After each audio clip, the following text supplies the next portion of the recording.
Assalamualaikum warahmatullahi wabarakatuh.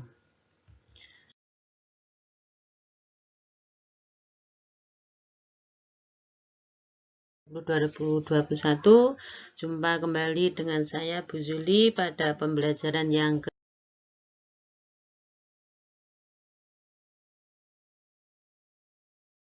makanan yang haram. Pada kesempatan ini kalian diharapkan setelah belajar tentang makanan yang haram yang kemarin sudah kita pelajari tentang makanan yang halal, mampu menjelaskan makanan haram berdasarkan dalil Al-Quran dan pengaruhnya bagi tubuh manusia. Mengulang kembali apa yang sudah kita pelajari beberapa hari yang lalu atau pada pertemuan yang pertama minggu yang lalu, bahwa semua makanan yang ada di dunia ini hukumnya halal, kecuali yang diharamkan oleh Allah Subhanahu wa Ta'ala pada kitabnya, atau dijelaskan di dalam hadis Nabi Rasulullah Shallallahu Alaihi Wasallam. Selanjutnya kita akan membahas tentang makanan yang haram sesuai dengan dalil Al-Quran. A'udzubillahi minasyaitonirrajim. Bismillahirrahmanirrahim. Wa yuhillu lahumut tayyibati wa yuharrimu alaihimul khaba'is.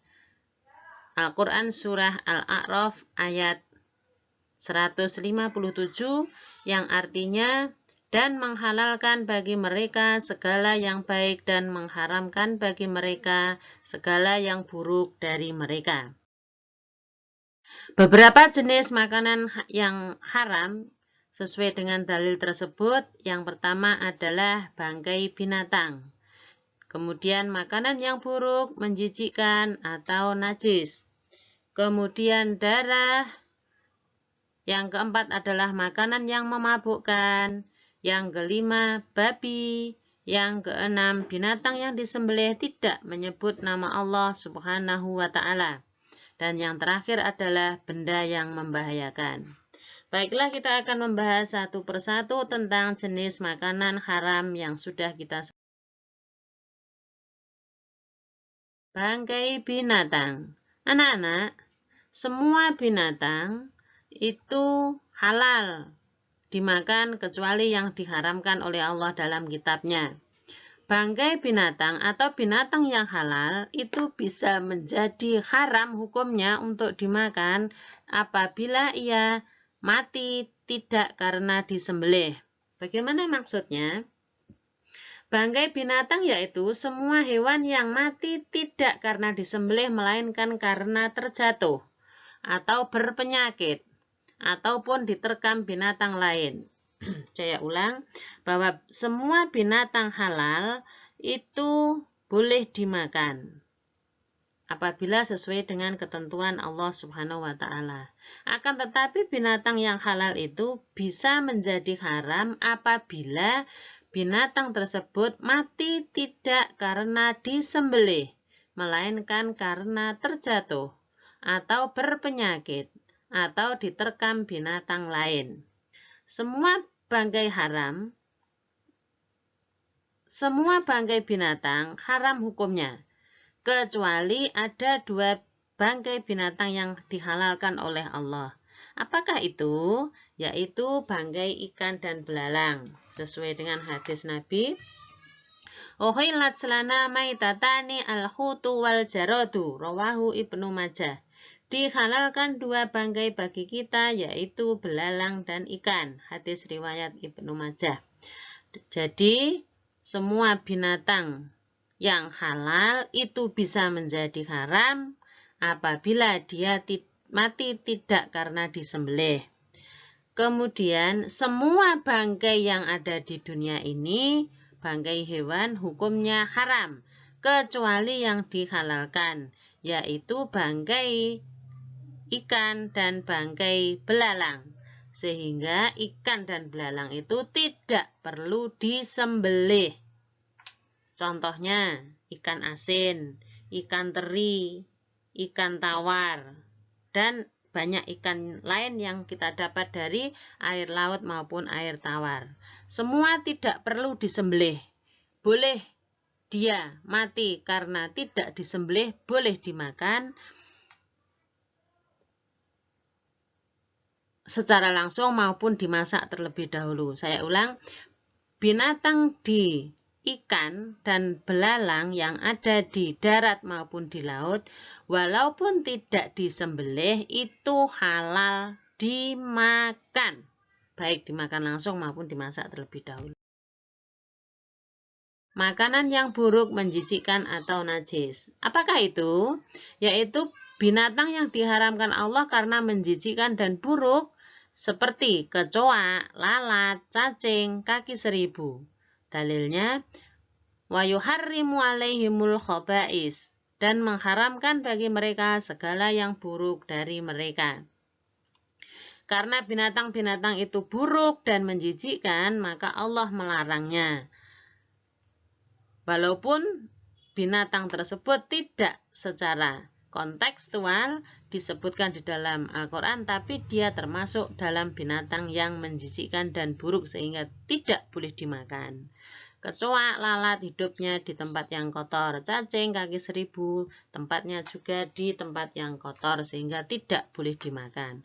Orang-orang yang suka makan ini maka dia akan terkena penyakit radang, tenggorokan, dan susah pernafasan seperti yang sekarang kita kenal dengan virus corona karena suka makan makanan yang buruk dan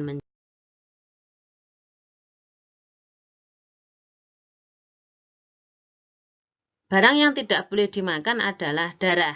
Semua darah manusia maupun binatang diharamkan oleh Allah, walaupun sudah dimasak atau dicampur dengan bahan yang enak dan halal. A'udzu billahi minasyaitonir rajim. Hurrimat 'alaikumul maitatu waddamu walahmul khinzir. Diharamkan bagimu memakan bangkai, darah, daging babi. Quran surat Al-Maidah surah 5 ayat yang ketiga. Sudah jelas secara tekstual bahwa darah disebutkan di dalam Al-Quran tidak boleh dimakan dalam keadaan apapun. Walaupun itu sudah dicampur dengan keju, walaupun itu sudah dicampur dengan makanan yang halal, bakmi, dan lain sebagainya, walaupun sudah dimasak, darah tetap darah. Darah tidak boleh dimakan dan hukumnya haram untuk dimakan. Semua makanan yang memabukkan. Semua makanan yang memabukkan seperti tumbuh-tumbuhan atau zat lain yang memabukkan hukumnya haram untuk dimakan. Kullu muskirin khamrun wa kullu muskirin haramun. Setiap yang memabukkan itu adalah khamr dan setiap yang memabukkan itu adalah haram. Khamr itu haram, maka kita harus menjauhi semua makanan yang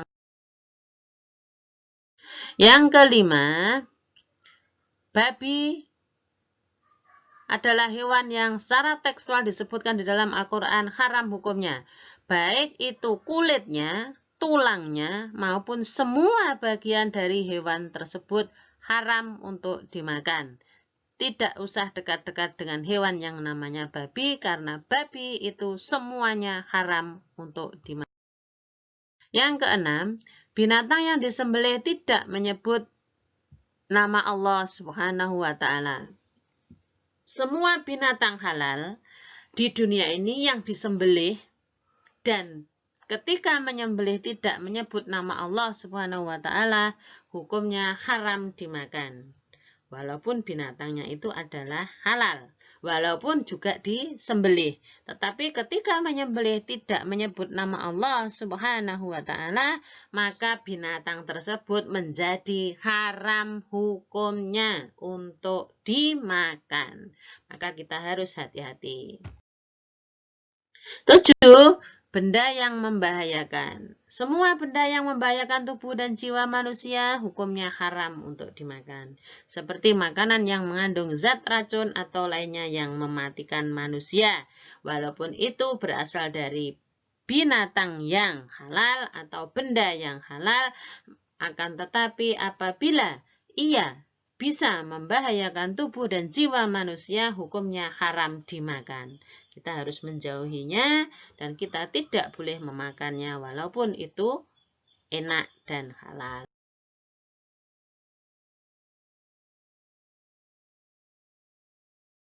Ada kasus yang kami suguhkan kepada kalian. Cermati kasus berikut. Ibnu Khaldun menyatakan, orang Arab bersikap kasar karena makan daging unta.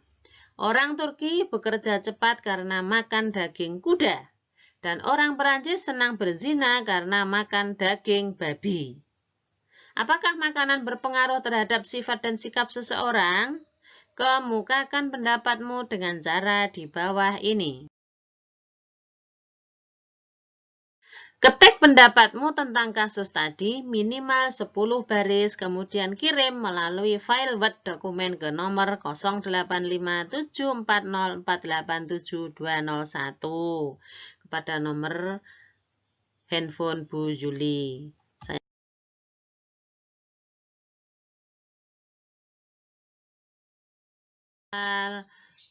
Makanan yang haram, pengaruhnya kepada tubuh manusia dan sikap serta sifat manusia.